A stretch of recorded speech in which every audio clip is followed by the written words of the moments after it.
کیونکہ اگر خوش دلی کے ساتھ خواتین معاف کر دیں تو اللہ تعالیٰ نے مہر استعمال کرنے کی اجازت دی ہے، لیکن اگر اس نے خوش دلی کے ساتھ معاف نہیں کیا تو مرد کا کوئی حق نہیں کہ اس کا مال کھا سکے۔ آپ دیکھیے کہ مہر پر قبضہ، عورت کی کمائی پر قبضہ، عورت کو ورثے میں سے کچھ مل جائے تو اس پر قبضہ، عورت کا یہ سٹیٹس اسلام نے مقرر نہیں کیا۔ یہ ساری چیزیں اس تہذیب کی پیداوار ہیں جس کے اندر ہم زندگی گزار رہے ہیں، اور تہذیب ہمیں اللہ تعالیٰ اور اس کے رسول صلی اللہ علیہ وسلم نے سکھائی۔ اس میں عورت کا مال عورت کا اپنا مال ہے، تجارت کرے اس کا مال اس کا ہے، وہ جاب کرے اس کا مال اس کا ہے۔ شوہر محض اس چیز کا ٹیکس لیتا ہے کہ اس نے اپنی بیوی کو تجارت کرنے کی یا جاب کرنے کی اجازت دے دی۔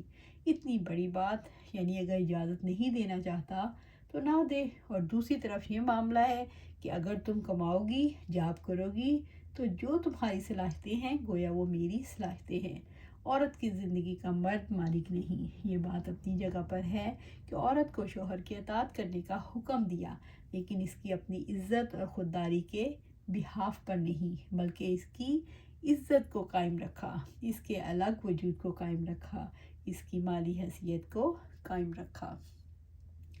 رسول اللہ صلی اللہ علیہ وسلم کی زندگی میں گھریلو زندگی کے اصولوں کو دیکھنا چاہیں تو یہی 4 اصول دکھائی دیتے ہیں: عزت، سکون، اعتماد اور تحفظ۔ شوہر کو تحفظ دینا چاہیے، یہ اس کی ذمہ داری ہے، اس معاشی ضروریات کا کفیل ہے۔ یہ عورت کی ذمہ داری نہیں ہے۔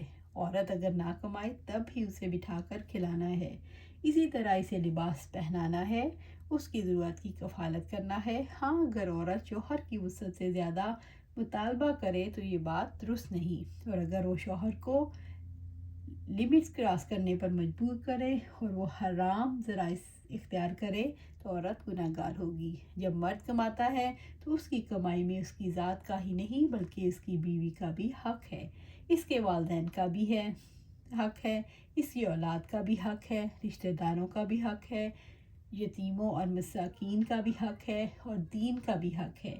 جہاد فی سبیل اللہ کے لیے بھی اس کے مال میں حق ہے، لہٰذا اسے سارے ہی حقوق ادا کرنے چاہیے۔ اللہ تعالیٰ سے دعا ہے کہ ہم بھی ایسے کام کریں اور ایسا معاشرہ قائم کریں کہ جس میں ہم گھر میں سکون پیدا کریں، ایک دوسرے کی عزت کا خیال رکھیں۔ تو اس کے بعد انشاءاللہ آگے ہم اس کو جاری رکھیں گے اور کل اس کو آگے لے کر بڑھیں گے۔ اللہ سبحانہ تعالیٰ سے دعا ہے کہ گھروں کو ہم جنت کا نمونہ بنائیں۔ آمین یا رب العالمین۔